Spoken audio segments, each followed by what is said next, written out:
Now the third determinant with which the asset demand is associated is the risk. Risk basically क्या होता है? Risk is the degree of uncertainty that is associated with the return of the asset. ठीक है, आपका asset का जो return है वो आपके डिमांड के साथ इफेक्ट हो रहा होता है, उसके रिस्क की अनसर्टेनिटी भी उसकी डिमांड को इफेक्ट कर रही होती है। से फॉर एग्जांपल जो हमने अभी कंसिडर की थी एग्जांपल यूनिलीवर और एफएफसी की, हम उसी को ही फर्दर कैरी करते हैं। तो हमने कहा कि दो स्टॉक्स अवेलेबल हैं, one of the Unilever and one for the FFC. आपके यूनिलीवर के स्टॉक का रिटर्न जो कि हमने पहले कहा कि 15% और 5% है, जबकि एफएफसी का रिटर्न जो है वो 10% है। तो इसका मतलब है that the risk that is associated with the Unilever is more than the risk associated with the FFC. Reason being कि आपकी प्रोबेबिलिटीज जो हैं वो शिफ्ट हो रही हैं 15% और 5% के बीच में, जबकि आपकी एफएफसी के केस में आपका 10% का कांस्टेंट रिटर्न है जो कि आपको आपका एसेट जो है वो देगा। अब हमारे पास रिस्क को मेजर करने का क्या तरीका है और रिस्क को हम क्यों मेजर करना चाह रहे होते हैं? बेसिकली रिस्क को मेजर करने का पर्पस ये होता है कि हम इस चीज को आइडेंटिफाई कर सकें कि हमारा जो एसेट है उसके साथ कितनी अनसर्टेनिटी एसोसिएटेड है, हमारा जो रिटर्न है हम उसमें कितनी पॉसिबिलिटीज हैं या कितनी प्रोबेबिलिटीज अटैच हैं कि वो हमें मिलेगा या नहीं मिलेगा, उसके साथ कितना अनसर्टेनिटी का फैक्टर अटैच है। इसके लिए इसको आइडेंटिफाई करने के लिए हम बेसिकली रिस्क को मेजर करते हैं। And now the second thing is how the risk is going to be measured और कैलकुलेटेड। सो कैलकुलेट करने के लिए रिस्क को we use the standard deviation. Standard deviation is basically a measure of the risk. और standard deviation क्या करते हैं? Standard deviation of return on an asset calculate as follows. That we have said that standard deviation is equal to probability of first return into return first return minus your expected return. और हमने expected return को कैसे calculate किया था? जहां पे हमने different possibilities और प्रोबेबिलिटीज को मल्टीप्लाई किया था उनके एसोसिएटेड रिटर्न्स के साथ। तो हमने इस वाले लेसन में ऑलरेडी कैलकुलेट करना सीखा है कि एक्सपेक्टेड रिटर्न कैसे कैलकुलेट कर रहे होते हैं। प्रोबेबिलिटीज को हम उनके एसोसिएटेड रिटर्न्स के साथ मल्टीप्लाई करते जाते हैं और फिर एंड पे उनका सम ले लेते हैं, मींस वेटेड एवरेज कैलकुलेट कर लेते हैं, तो हमारा एक्सपेक्टेड रिटर्न कैलकुलेट हो जाता है। अब हमने इसी एक्सपेक्टेड रिटर्न को यूज करना है for the calculation of risk. और हमने उस रिस्क को कैसे कैलकुलेट कर रहे हैं? We have said that the possibility और probability 1 into return of that probability और the first return minus the expected return, इन दोनों के डिफरेंस का स्क्वायर ले लें, plus second probability into second return minus expected return and square of the difference and so on till the nth return। यानी जब तक जितने टर्म के लिए आपका रिटर्न है उतने टर्म्स तक इसको ऐड करते जाए। ऐड करने के बाद हम इसका स्क्वायर रूट ले लेते हैं so that we can have the value of our standard deviation. और स्टैंडर्ड डेविएशन की वैल्यू हमें अनसर्टेनिटी को डिपेक्ट कर रही होती है कि हमारे अनसर्टेनिटी कितनी ज़्यादा है फॉर दैट पर्टिकुलर एसेट। और स्टैंडर्ड डेविएशन जितनी ज़्यादा होगी हमारा risk for that particular asset उतना ही ज़्यादा होगा। Higher the standard deviation greater the risk of an asset, and higher the risk of an asset lower will be the quantity demanded of that particular asset। तो इसका मतलब ये हुआ कि जितनी ज़्यादा स्टैंडर्ड डेविएशन है उतना ज़्यादा आपका रिस्क है, और जितना ज़्यादा रिस्क है उतनी ही कम आपकी डिमांड है उस एसेट की। तो इसका मतलब है कि हमने पहले डिस्कस किया वेल्थ को और एक्सपेक्टेड रिटर्न को, तो हमने कहा वेल्थ इंक्रीज करेगी तो डिमांड इंक्रीज कर जाएगी एसेट की, इसी तरह एक्सपेक्टेड रिटर्न इंक्रीज करेगा तो एसेट की डिमांड इंक्रीज कर देगी। इसका मतलब हुआ कि दोनों केसेस में डायरेक्ट रिलेशनशिप को डिस्कस कर रहे थे हम, जहाँ पे आपका पर्टिकुलर डिटर्मिनेंट और आपकी एसेट डिमांड डायरेक्टली प्रोपोर्शनल थे। रिस्क के केस में आपकी डिमांड जो है इन्वर्सली प्रोपोर्शनल है with the risk of that particular asset. अब आपका रिस्क इंक्रीज हो रहा है तो आपकी डिमांड डिक्रीज हो रही है, आपका रिस्क डिक्रीज होगा तो आपकी डिमांड जो है वो इंक्रीज हो जाएगी। और रिस्क को मेजर करने का क्या तरीका है कि हम स्टैंडर्ड डेविएशन को कैलकुलेट करते हैं so that we can identify the uncertainty that is associated with that particular risk. और जितनी ज़्यादा स्टैंडर्ड डेविएशन होगी उतना ज़्यादा रिस्क होगा, और जितना ज़्यादा रिस्क होगा उतनी कम एसेट की डिमांड होगी। अब हम एक एग्जांपल को कंसिडर करते हैं, उसको डिस्कस करते हैं ताकि हमें और क्लियरली अंडरस्टैंड कर सकें कि हमारा रिस्क का जो फैक्टर है वो किस तरीके से कैलकुलेट होता है। What is the standard deviation of the returns on the fly-by-night airline stock and feet on the ground bus company? तो अब हमारे पास दो कंपनीज अवेलेबल हैं, fly bye night airline stock and the feet on the ground bus company with the same return outcomes and probabilities described above of these two stocks, which is riskier. इसका मतलब ये हुआ कि जो उन्होंने हमें पहले कहा कि आपने जब फ्लाई बाय नाइट और एयरलाइंस की कैलकुलेशंस की, वो उन रिटर्न्स और प्रोबेबिलिटीज के साथ एसोसिएट करके बताएं कि fly bye night airline stock riskier है या फिर feet on the ground bus company riskier है। ठीक है, अब हमारे पास स्टैंडर्ड डेविएशन कैलकुलेट करने का क्या तरीका था कि हमने कहा प्रोबेबिलिटी को difference of the return minus expected return के स्क्वायर से मल्टीप्लाई करेंगे, प्लस सेकेंड प्रोबेबिलिटी को सेकेंड रिटर्न और एक्सपेक्टेड रिटर्न के डिफरेंस के स्क्वायर से मल्टीप्लाई करेंगे और फिर उसका स्क्वायर रूट ले लेंगे। और एक्सपेक्टेड रिटर्न कैसे कैलकुलेट करेंगे probability 1 multiply bye return 1 plus probability 2 into return 2। ठीक है, अब हमने फर्दर कैलकुलेट करना शुरू किया तो हमने कहा कि फ्लाई बाय नाइट जो है उसको हमने कंसिडर किया कि फ्लाई बाय नाइट के लिए ये वाली डिटेल्स क्या, जिसमें हमने कहा कि 15% for the first half and 5% for the second half available होगा, जबकि ग्राउंड बस कंपनी के लिए 10% फॉर द टू टर्म्स हमारे पास गिवन होगा। अब हमने ये कहा कि probability of occurrence of return for the first half कितनी है, 0.5% है, हाफ है जितना मतलब गिवन हो, तो हाफ का मतलब है प्रोबेबिलिटी 1 है तो उसका हाफ कितना हो जाएगा 50%। तो 50% is associated with 15% where as other 50% is associated with 5% return.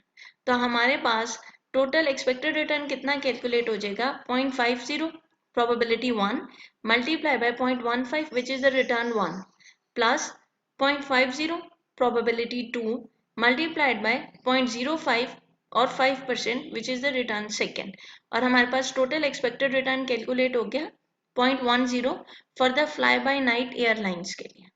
ठीक है, अब हम स्टैंडर्ड डेविएशन को जब कैलकुलेट करेंगे तो हम क्या करेंगे कि हमारे पास प्रोबेबिलिटी 1 कितनी आ रही है 0.50 इंटू रिटर्न 1 कितना आ रहा है 0.15 माइनस एक्सपेक्टेड रिटर्न कितना आ रहा है 0.10 का, तो 0.15 माइनस 0.10 का square plus probability 2 is 0.50 into return 2 is 0.05 minus expected return is 0.10 और उसका स्क्वायर ले लेंगे और इनका स्टैंडर्ड डेविएशन कर लेंगे इस तरीके से 0.50 into the difference which is 0.0025 plus कर दिया 0.50 second probability into the difference of 0.0025 जो कि इन दोनों का डिफरेंस हो गया और उसका स्क्वायर रूट लिया, तो हमारे पास रिजल्टेंट वैल्यू कैलकुलेट हो गई 0.05 विच इज इक्वल टू 5%। ठीक है, तो हमारा standard deviation for the first company which is fly bye night airline stock is 5%। तो हमारे पास 5% का स्टैंडर्ड डेविएशन अवेलेबल है फॉर द फर्स्ट कंपनी। अब second company which is feet on the ground bus company, उसके लिए हम standard deviation को calculate करते हैं। अब हमारे पास स्टैंडर्ड डेविएशन जो है वो उसका हमने ये कहा कि हमें 10% का ही रिटर्न जो है वो रिसीव हो रहा होगा। अब हमने कहा कि प्रोबेबिलिटी कितनी है जो कि उसके साथ ही एसोसिएटेड है, तो हमने कहा प्रोबेबिलिटी 1 इज इक्वल टू 1 क्योंकि तमाम की तमाम उसके साथ एसोसिएटेड है। With that, return 1 is 10% minus expected return is 0.10 जो कि हमने इधर कैलकुलेट किया था 0.10 का एक्सपेक्टेड रिटर्न, उसी के बेसिस पर उसको यूज करते हुए कैलकुलेट किया तो हमारे पास कितना रिटर्न रिजल्टेंट वैल्यू कितनी आ गई 1 विच is the probability into 0.10 which is the expected return तो हमारे पास 0.10 का एक्सपेक्टेड रिटर्न आ गया। अब हमने जब इस एक्सपेक्टेड रिटर्न को प्लेस किया into the equation for the calculation of standard deviation, तो हमारे पास probability into return minus expected return को कैलकुलेट करने के बाद हमारे पास रिजल्टेंट वैल्यू कितनी कैलकुलेट हुई, 0% की। इसका मतलब है स्टैंडर्ड डेविएशन और the risk that is associated with feet on the ground bus company is 0%, क्योंकि एक्सपेक्टेड रिटर्न और रिटर्न के बीच में कोई डिफरेंस ही नहीं था। हमारे पास एक ही पॉसिबिलिटी थी कि वो हमें मिलेगी और वही हमें मिल रही है, तो इसका मतलब मिनिमम रिटर्न है जो कि हमें feet on the ground bus company के साथ एसोसिएटेड है। सो on the basis of standard deviation, it is clearly narrated that fly-by-night airline is a riskier stock because its standard deviation of returns of 5% is higher. ठीक है, is higher than the zero standard deviation of returns for feet on the ground bus company, which has a certain return. तो हम किसको जो riskier consider करेंगे? Out of these two stocks, which is riskier? We said that fly-by-night airline stock is riskier because it is having a standard deviation of 5% in comparison of the 0% of standard deviation of feet on the ground bus company. This is how we calculate standard deviation, and this is how we narrated the relationship between the risk and the demand of that particular asset. So higher the standard deviation, higher the risk, and lower will be the quantity demanded of that particular asset. Now move on to the fourth determinant that is associated with which the asset demand is associated, and it is the liquidity. Liquidity क्या होता है? Liquidity is basically the conversion of asset into cash. आप कितना easily asset को convert कर सकते हो cash में, वो लिक्विडिटी होता है। जब हम अपने बैलेंस शीट की स्टेटमेंट को भी कंसिडर कर रहे होते हैं तो हम कहते हैं कि जो हाईली लिक्विड है, कैश है, अकाउंट रिसीवेबल्स हैं, हम उनको ज़्यादा वेटेज दे रहे होते हैं, और अदर एसेट्स जिस तरह बिल्डिंग है, इक्विपमेंट है, मशीनरी है, हम उनको थोड़ी कम वेटेज दे रहे होते हैं क्योंकि वो लिक्विड नहीं होते। तो हमारी एसेट वाली साइड पर हमारे easily convertible into cash items जो हैं वो ऊपर प्लेस किए जाते हैं in comparison of those that are difficult, जो कि मुश्किल से कन्वर्ट होते हैं कैश में। तो liquidity is basically the conversion of asset into cash. Easy the conversion of asset, higher will be the quantity demanded of that asset.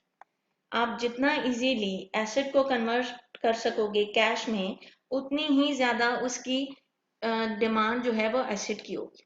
अब आप इसको किस तरीके से हम डिस्कस कर सकते हैं कि जिस तरह हमारे पास जो भी स्टॉक अवेलेबल होंगे और उनकी रीपरचेज या उनकी जो रीसेल मार्केट है वो जितनी ज्यादा वर्किंग में होगी, हम उतना ही ज्यादा उस स्टॉक को या उस पर्टिकुलर एसेट को परचेज करना प्रेफर कर रहे होंगे इन कंपैरिजन ऑफ जो कि हमें थोड़ा मुश्किल से बिक रहा हो हमारा एसेट उसको खरीदने के। तो हम प्रेफर करते हैं उस एसेट को परचेज करना जो इजीली कन्वर्ट हो सके कैश में। तो जितना इजीली आपका एसेट कैश में कन्वर्ट हो सकेगा, उतनी ही ज्यादा उस एसेट की डिमांड होगी। जैसे हम जनरली मार्केट भी जाएं तो नॉर्मली से शॉपकीपर जो है वो प्रेफर क्या कर रहे होते हैं, उनका प्रेफरेंस ही ये होती है कि हम जो भी चीज़ खरीदें हम उसके अगेंस्ट उनको कैश प्रोवाइड करें। अगर हम उसके अगेंस्ट उनको चेक या फिर कोई प्रोमिसरी नोट या डिमांड ड्राफ्ट पे करें तो वो थोड़ा रेजिस्ट करते हैं, क्योंकि पता नहीं वो चीज़ कन्वर्ट हो सके कैश में या ना हो सकता है वो चेक हमसे ले लें और वो कल को बाउंस हो जाए और वो क्लियर ना हो, उनको कैश ना रिसीव हो सके। तो जितना ज़्यादा asset easily convertible to cash होता है उतनी ज़्यादा उसकी डिमांड होती है। तो आपके फोर्थ डिटर्मिनेंट जो है वो क्या होगा, वो लिक्विडिटी है। And liquidity has a direct relationship with the asset demand. जितनी ज्यादा लिक्विडिटी होगी उतनी ज्यादा आपके एसेट की डिमांड होगी। Now comes the theory of portfolio choice. Theory of portfolio choice is basically determining factors assembled into theory of portfolio choice. कि जो अभी तक हमने तमाम डिटर्मिनेंट्स को डिस्कस किया था, हम उनको एक ही प्लेटफॉर्म पर इकट्ठा करते हैं और फिर हम डिसाइड करते हैं that what we are going to decide or what we are going to invest, how we are going to invest, in which asset we are going to invest. तो हमने थ्योरी ऑफ पोर्टफोलियो चॉइस में क्या किया, चारों के चारों determinants को place किया और किस एसेट को प्रेफर कर रहे होंगे, एसेट के जो डिटरमाइनिंग फैक्टर्स होंगे उनके बेसिस पर हम एसेट को प्रेफर करना स्टार्ट करेंगे। तो हमने क्या किया कि हमने तमाम के तमाम जो डिटर्मिनेंट्स हैं उनको एक प्लेस पर रखते हैं। उसके बाद हम डिसाइड करते हैं कि हमारे जितने भी जो एसेट है उसके डिटर्मिनेंट्स किस तरीके से बिहेव करेंगे। तो हमने डिसाइड ये किया that the quantity demanded of an asset is usually positively related to wealth. So with the response being greater, if the asset जो है जितनी हमारी वेल्थ इंक्रीज होती जाएगी हमारा एसेट की डिमांड भी इंक्रीज होती जाएगी। इसी तरह expected return relative to other assets जितना ज्यादा इंक्रीज होता जाएगा हमारे एसेट की डिमांड भी उतनी ही ज्यादा इंक्रीज होती जाएगी। या फिर expected return of the particular asset is unchanged whereas the expected return of other assets decrease, तो भी हमारे change in quantity demanded increase हो जाएगा। इसी तरह rest relative to other assets increase होगा तो हमारे एसेट की डिमांड जो है वो डिक्रीज हो जाएगी। And the quantity demanded of an asset is positively related to the liquidity that is relative to the other assets. जितना हाईली लिक्विड आपका एसेट होगा उतनी ही ज्यादा उस एसेट की डिमांड होगी। These are the 4 determinants of demand with which the asset demand is associated. We have discussed them one by one. You people please go through all the lecture in detail to have the clear understanding how what are the determinants, how these are affecting the asset demand. And we will have an online session to discuss if there is any queries or issues related to that particular asset, particular lecture. Thank you.